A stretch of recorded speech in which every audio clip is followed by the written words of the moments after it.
అవ్యాజమైనటువంటి ప్రేమతో మీరందరూ అద్భుతమైనటువంటి విష్ణు సహస్రాన్ని చదివారు. విష్ణు సహస్రం పరమ పవిత్రమైనటువంటి గ్రంథం అని చెప్తాడు.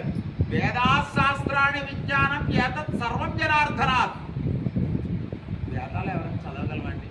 అక్కడ పండితులు, స్టాంపుడు పండితులు, 12 ఏళ్ళు విద్య అభ్యసించి గురువుల దగ్గర నేర్చుకున్నటువంటి పండితులు, ఘనా ప్రవరం నేర్చుకున్నటువంటి పండితులు ఒక చోట కూర్చుని వేదం చదువుతారు. మనం చదవలేదు. మనం వేదాలు చదవలేనటువంటి స్త్రీ శూద్ర త్రైవర్ణికులందరికీ కూడా వ్యాస భగవానుడు ఆలోచించి ఎన్నాళ్ళు ముందర ఆలోచించాడో, ఇది కలియుగం 4,32,000 సంవత్సరాలు ముందర, ద్వాపరయుగం 8,64,000 సంవత్సరాలు ముందరే ఆలోచించి వీళ్ళందరికీ వేదాశాస్త్రాన్ని విజ్ఞానం ఏతత్ సర్వం జనార్దనాత్. ఒక్క విష్ణు శాస్త్రం చదవండి అయ్యా. వేదాశాస్త్రాన్ని సర్వస్వం ఏతత్ సర్వం జనార్దనాత్. అది భగవంతుడు జగద్వ్యాపకుడైనటువంటి వాసనాత్ వాసుదేవస్య వాసకంతే జగత్రయం. వ్యాసుడే అంటాడు, వ్యాస వాచ అని చదువుతున్నారు కదా. వాసనాత్ వాస అందరూ హృదయాల్లో ఉండి ఆయన మన చేత చేయించుకుంటున్నాడు పరమాత్మ లాంటి గురురూపం ద్వారా. అలాంటి విష్ణు సహస్రాన్ని, అద్భుతంగా లక్ష్మీ అష్టోత్తరాన్ని, ఇభరాజవరద గోవింద అని చెప్పి విష్ణు సహస్రనామంలో ఆయన స్వామి చెప్తారు. ఇభరాజవరద అంటే ఆ ఏనుగును రక్షించినటువంటి వాడ.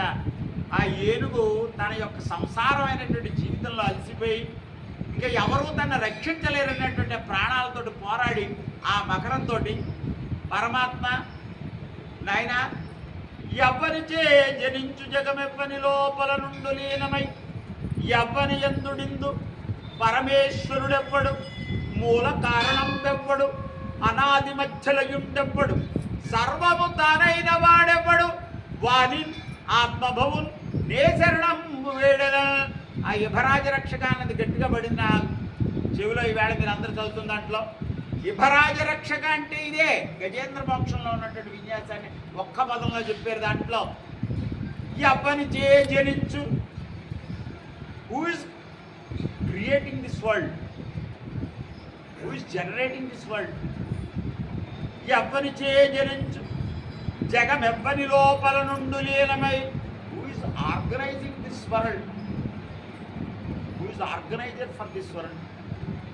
ఎవ్వని ఎందుడిందు, who is the destroyer for this world. Generator, organiser, destroyer, GOD ఆ మూడు కలిపితేనే గాడ్. అదే పరమాత్మ విష్ణుమూర్తి. శ్రీమద్ రమారమణ గోవింద. ఆయన ఎవ్వని చే జనించు జగమెవ్వని లోపల నుండి లీనమై ఎవ్వని ఎందుడిందు పరమేశ్వరుడెప్పుడు మూల కారణంపబడు అనాది మధ్యలయండెప్పుడు సర్వము తానైన వాడెవ్వడు వాని ఆత్మభవున్నే శరణంబు వేడెన. ఇంకా చెప్తాడు, ఎన్నో పద్యాలు చెప్తారు. దాంట్లో అవకాశం ఉంటే మనం ఒకసారి ఎప్పుడైనా వచ్చి గజేంద్ర మోక్షం పూర్తిగా చెప్తాను.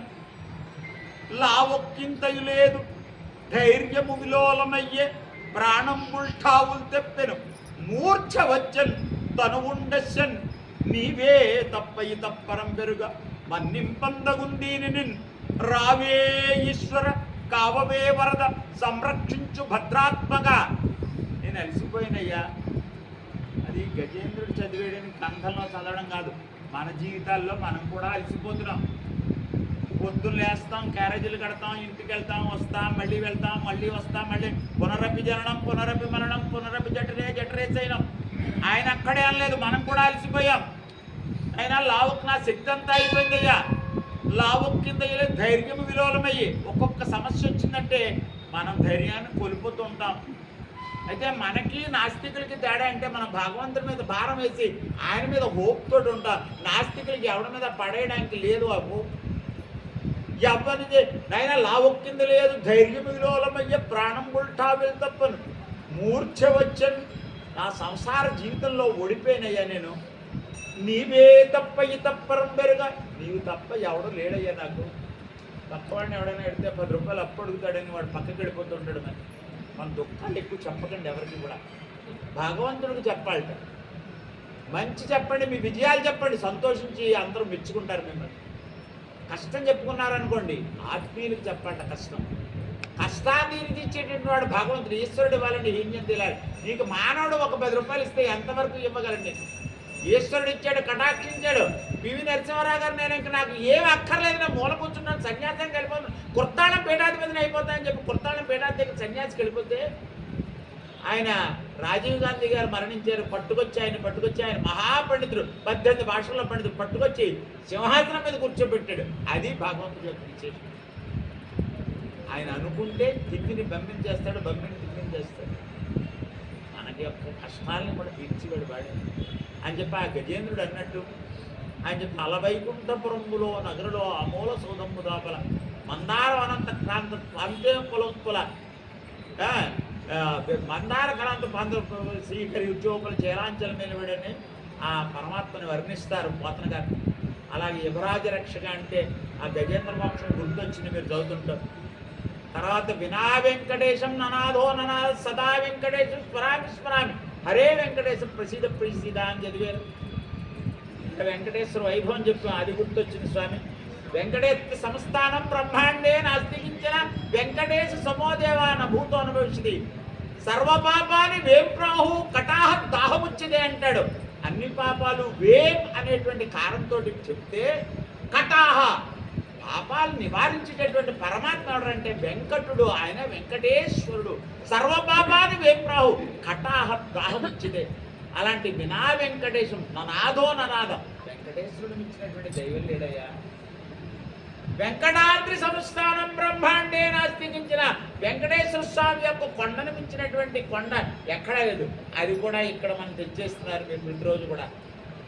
వెంకటాద్రి సంస్థానం బ్రహ్మాండే నాస్తికించిన వెంకటేశ సమోదేవా నభూతో. వెంకటేశ్వర స్వామి అన్ని దేవత సచతుర్ముఖ షణ్ముఖ పంచముఖ ప్రముఖాకుల దైవత మౌళిమనే. ఈశ్వరుడు పెడతాడయ్యా, షణ్ముఖుడు పెడతాడయ్యా, చతుర్ముఖుడు పెడతాడయ్యా, ఇంద్రుడు పెడతాడు, సహస్రాక్షుడు పెడతాడయ్యా, ఈశాన్యాది అష్టదిక్పాలకులు నిన్ను వేడుకుంటారయ్యా పరమాత్మ. మేమనగా ఎన్నవాళ్ళం. అమ్మవారు చెప్తుంది 30 మూవరమరకు మున్సెండ్రు కప్పం తవిర్కం తెలియేతు ఇలడాయి செப்பமுடையாய் திருளுடையாய் செத்தார்க்கு வெப்பும் கொடுக்கும் விமலாய் துயிலளாய் செப்பென்ன மென்முறை செவ்வாய் திருமுறங்கள் வெப்பென்னை நங்கை திறவே துயிலளாய் ముక్కమం తట్టొళియం తందన్మడాన్ని ఇప్పోతే ఎమ్మై నిరాట్టేలు రూపాయి 33 కోట్ల మంది దేవతలు నిన్ను శరణ పెడతారయ్యా. ఎందుకు? వాళ్ళ ఆపదలు తొలగించుకోవడానికి శరణ పెడతాడు. ఇంద్రుడికి ఆపద వస్తే నిన్ను శరణ పెడతాడు, అగ్నికి ఆపద వస్తే నిన్ను శరణ పెడుతున్నాడు, వరుడికి ఆపద వస్తే నిన్ను శరణ పెడుతున్నాడు అయ్యా. కానీ నీ యొక్క ఉపకారం పొందిన తర్వాత ఆ ఇంద్రుడే పారిజాతం పట్టుకెళ్తానని శ్రీకృష్ణుడు నరకాసుడు వచ్చి మా ఆవిడ కవచకుండలాలు పట్టుకుపోయాడంటే వెళ్ళి యుద్ధం చేసి ఆ తల్లిగారి యొక్క కుండలాలు పట్టుకొచ్చి ఇంద్రుడికి ఇచ్చిన తర్వాత ఏమైనా నీ పారిజాత వృక్షం పట్టుకెళ్తానంటే కృష్ణుడు నో. ముందు రోజునే ఉపకారం పొందాడు, మర్నాడే మర్చిపోయాడు. మేము అలాంటి వాళ్ళం కాదయ్యా, నీ సేవకు వచ్చావయ్యా. ప్రణామే అహందూరం వస్తే ప్రణామే చెగచ్చ తేవాంకురోమి. మా అహంకారాన్ని వదిలిపెట్టి ఎప్పుడూ నీ సేవ కోరుకునే వాళ్ళమయ్యా స్వామి. మమ్మల్ని ఎప్పుడు కూడా నీ సేవలో అనుగ్రహించు అని చెప్పి పెరిగినట్టు చర్మశ్లోకం. పవిత్రమైనటువంటి మాఘమాసం, మా ప్లస్ అఘము అంటే మాసంలో, అఘము అంటే పాపాలు తీర్చేయడం. మా అఘము, మా అంటే కాదు లేదు అని అర్థం సంస్కృతంలో. మా అఘము పాపం లేనటువంటి మాసం ఏమైనా ఉంది అంటే అది మాఘమాసం. మాసం మంచిది. ఉత్తరాయణ పుణ్యకాలం, ప్రతిష్టలు ఒడుగులు అన్నీ కూడా చేసేటటువంటి ఉత్తరాయణ పుణ్యకాలం. గురువు మంచి ఆయన, వేదిక మంచిది. అటువంటి నన్నాళాలు అంటుంది అమ్మవారు. మంచి రోజులు ఎప్పుడో లేవమ్మా. భగవద్భక్తులందరూ కూడా నాహమ్మ స్వామి వైకుంఠే యోగినాథుడు ఎక్కడ కూర్చుంటారో అవే మంచి స్థలం. భక్తులందరూ కూడా ఎక్కడైతే నేను ప్రార్థిస్తారో అక్కడే నేను ఉంటానని పరమాత్మ చెప్పినటువంటి అడ్రస్. అలాంటి పవిత్రమైనటువంటి దేవాలయంలో ఈవేళ మనమందరం కూడా విష్ణు సహస్రం, ఈవేళ విష్ణు సహస్రం మొన్న భీష్మేకాదశి నాడు జరిగింది. విష్ణు సహస్రం 27 సార్లు 27 సార్లు విష్ణు సహస్రం నక్షత్రమాలిక ప్రతి వాళ్ళ యొక్క నక్షత్రాలు చదివి అక్కడ చదువుకున్నాం. నక్షత్ర శాంతి ఒకటి. ఎందుకంటే భగవంతుడు భీష్మాచార్యులు వారు మంచి వక్త, మహాభక్తుడు. విచిత్రం ఏంటంటే శ్రీకృష్ణ పరమాత్మని శరణ వేయడానికి అర్జునుడు దుర్యోధనుడు వెళితే దుర్యోధనుడు అన్నాడు కోరుకు ఏం కోరుకోవాలో కోరుకుంటాయా అన్నారట. అర్జునుడికి మొట్టమొదటి కోరిక ఇచ్చారట. మళ్ళీ చెప్పాట, నేను ఆయుధమును పట్టను, యుద్ధం చేయను, ఊరికే కూర్చుని సలహా ఇస్తాను. ఒక పక్క నాతో సమానమైనటువంటి 16,000 మంది గోప కుమారులు ఒక పక్క, మీరు ఎవరు కావాలో కోరుకోండి అన్నారట. అంటే అంటే దుర్యోధనుడు అంటే అర్జునుడు మొట్టమొదటి మాట ఇచ్చాడు కదా, ఇప్పుడు 16,000 మంది కోరేస్తాడేమో, నేను వచ్చి వేసి ఈ వెర్రి గొల్లవాడికి నేను భోజనం పెట్టి తిండిదండగా అనుకున్నట్ట. ఎత్ర యోగేశ్వర కృష్ణ తంత్ర పార్థో తంత్ర విజేస్తాం ధ్రువాని తిరుమ అని వాడికి తెలియదు కదా. అందుకనే అతిలోభాత్ హతో దుర్యోధన అంటే అతిదానాత్ హతో కన్నా అతిలోభాత్ సుయోధన. లోభం వాడికి. ఆ సుయోధనుడు అనుకుంటే అర్జునుడు అన్నట్టు నువ్వు ఆయుధం పట్టక్కర్లేదు, యుద్ధం చేయక్కర్లేదు, కూర్చుని మాకు సహాయం చేయవయ్యాను. ఈ మాట దుర్యోధనుడు పెట్టుకెళ్ళి భీష్మాచార్యుల వారికి చెప్పారట, ఆయుధం పట్టండి, యుద్ధం చేయట, అలాంటి వెర్రి గొల్లవాడి సహాయం మనకెందుకండి తాతగారు, నేను 16,000 మంది కోపకాలను పట్టుకుని నేను తెలివైన వాడిని అనుకున్నట్ట. భీష్మాచార్య వారు లోపల నవ్వుకున్నారట. ఓహో కృష్ణ అలా ప్రతిజ్ఞ చేసావా, చూడు నేను ఆయుధం పట్టిస్తాను ఆయన మనసులో ప్రతిజ్ఞ చేసేట. భగవంతుడు గొప్ప భక్తుడు గొప్ప అని చెప్పండి. మీకు ముందే తెలిసిపోయిందేమో. భగవంతుడే గొప్ప అనుకునేవాడు నేను మనటి వరకు కూడా, ఈ విషయం తెలియని వరకు. అయితే యుద్ధం అవుతుంది. ప్రతిరోజు వీడు వచ్చి క్యాసెట్ వేయడం, దుర్యోధనుడు పాండవులు చంపడి సైన్యాన్ని నాశనం చేయడు. చంపుతాను రా, రేపు చూడు నా ప్రతాపం అని 9వ రోజు జితం కొట్టేస్తున్నాడు అందరినీ. అర్జునుడు బాణం వేయలేకపోయాడు. సవ్యసాచి పాశుపదాస్త్రాన్ని గ్రహించినటువంటి అర్జునుడు కూడా బాణాలు వేయలేకపోతున్నాడు.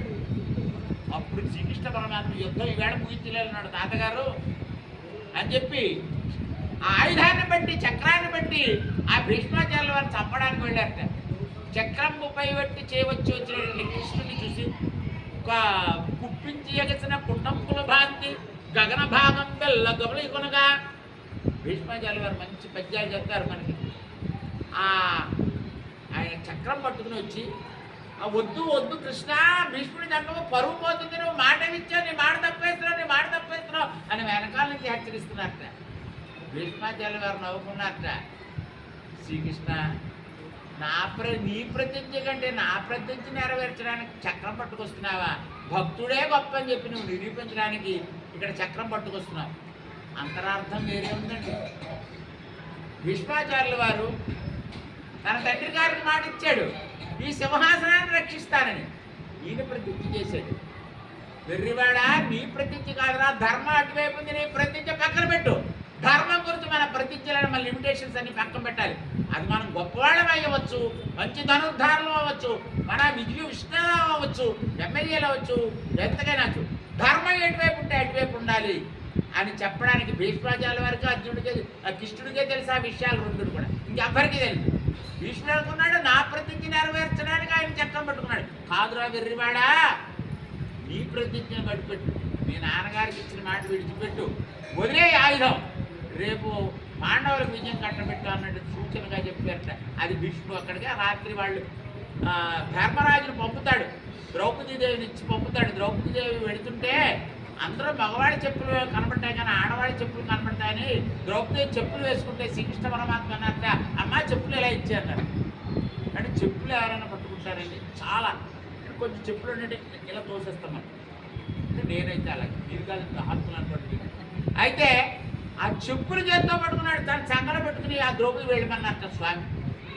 అడిగేది నేను ఆడవాళ్ళతో యుద్ధం చేయను, శ్రీకృష్ణ పరమాత్మ పంపించాడు, మా ఇంటి రాలేదు, మిమ్మల్ని పంపించడం నాకు తెలుసు, రేపు నేను ఆయుధాన్ని వదిలిస్తాను.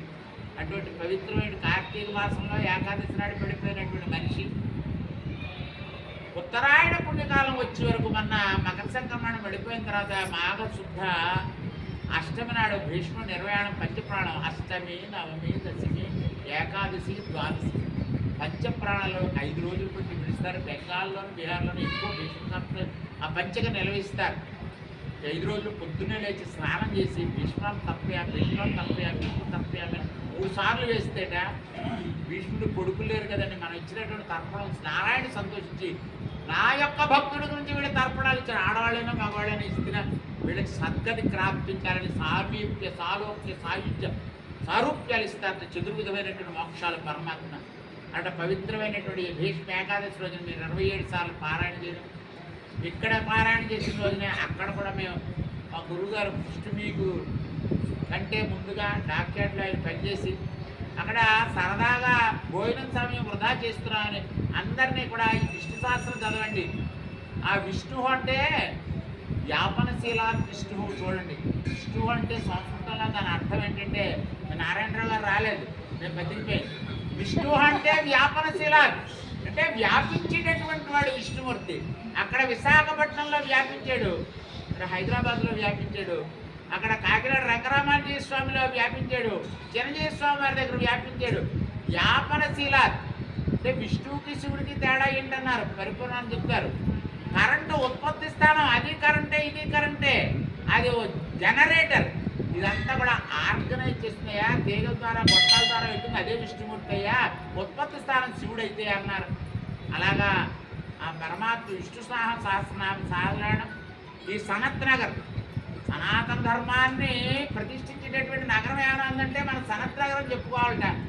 అటువంటి సనాతన ధర్మాన్ని మీరు అందరూ కూడా సాయంకాలం కూడా ఇప్పుడు పారాయణ ప్రదోషకాలం శివుడు తాండవము చేసేనమ్మ, జగదాంబ ముందర శివుడు తాండవము చేసేనమ్మ. ప్రదోష వేళ తాండవం చేస్తట నా రుద్ర చేత. ఆ రుద్రుడికి శివుడు విష్ణుమూర్తి అంటే చాలా ఇష్టం. ఒకసారి శ్రీకృష్ణ పరమాత్మ విషం తినేసాడా. విషం తినేస్తే అన్నారు పోతన గారు, విషధర రిపు గమనునికి విషగళ సిద్ధునికి, విషధర రిపు గమనునికి, విషధర రిపు గమనునికి.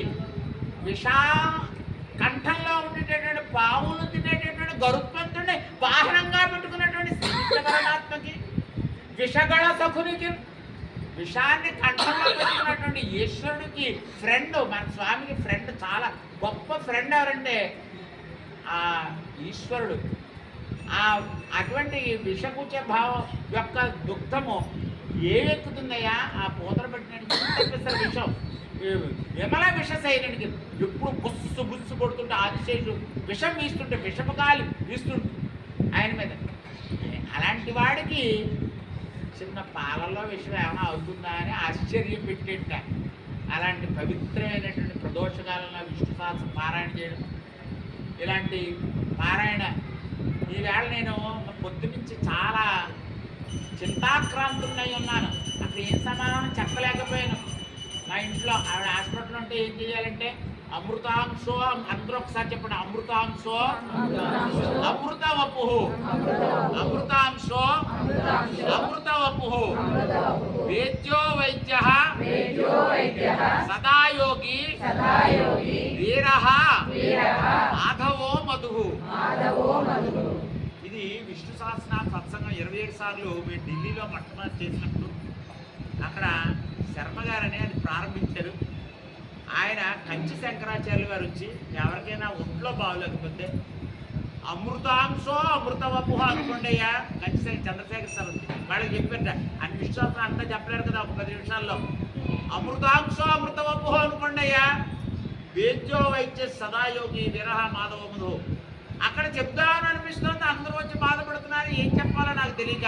మన సత్సంగం వాళ్ళు అయితే కరెక్ట్గా చెప్తారని ఇక్కడికి వచ్చేసాను నేను పరిగెత్తుకుని మా గురుగారి సమక్షంలో. మీరు అందరూ మరొక్కసారి చెప్పండి, అమృతాంశో అమృతవపుః వేద్యో వైద్య సదాయోగి వీరః మాధవో మధుః. అలాగా స్వప్రయోజనం స్వామి ప్రయోజనం కూడా కలిగింది. నాకు అవకాశం ఇచ్చి 10 నిమిషాలు అన్నారు. తెలిసి తెలియని మాట్లాడి ఈ దగ్గర నేను ఆలు నేర్చుకున్నటువంటి అలాంటిది భగవత్ కటాక్ష వల్ల మా శ్రీభాష్య అప్పలాచార్యుల వారి దయ వల్ల 4 ముక్కలు చెప్పి అనేక చోట్ల. మొన్ననే మా విశ్వ హిందూ పరిషత్ కార్యదర్శి కూడా వచ్చారు. శ్రీకాకుళం నుంచి గుంటూరు వరకు ఆయన కార్యదర్శి ఒకసారి పాపయ్య లేచినప్పుడు ఆయన ఒకసారి జేజేలు పట్టండి అందరూ చెప్పడంతో వారు వచ్చి మన ధర్మపతి ఒక్క 5 నిమిషాలు చెప్తారు. వారు మన చోట అసలు భాగవతం, రామాయణం, భగవద్గీత, విష్ణు సహస్రం, తిరుప్పావై అనేకమైనటువంటి పురాణాలు చెప్పారు. వీరభద్రుడు విజయాన్ని ఒక్కటే చెప్పమన్నారు ఒక చోట చెయ్యర్లు. వాళ్ళు ఎవరో అడిగితే ఆయనకి మా మురళీకృష్ణ గారు చెప్తారని అక్కడ చెయ్యరని మనం ఫోన్ చేసి కూడా